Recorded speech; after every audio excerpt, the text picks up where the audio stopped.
বাগেরহাটের ফকিরহাটে সড়ক জনপদের জায়গায় গড়ে তোলা শতাধিক অবৈধ স্থাপনা উচ্ছেদ করা হয়। বুধবার সকাল 10টা থেকে বাগেরহাট সড়ক বিভাগের এ উচ্ছেদ অভিযান শুরু হয়। অবৈধ স্থাপনার মধ্যে বেশ কয়েকটি বহুতল ভবনও রয়েছে।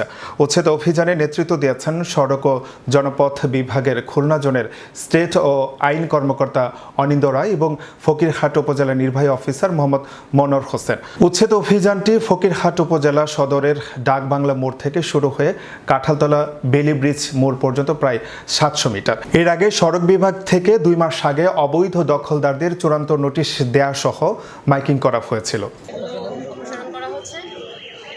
আগে তারা একবার মার্কিং করেছে, 20 দিন আগে একবার মার্কিং করেছে, মাইকিং করা হয়েছে, এখানে গতকালও মাইকিং করা হয়েছে। সড়ক বিভাগ, উপজেলা প্রশাসন এবং জেলা প্রশাসন এর একটি নিয়মিত প্রক্রিয়া।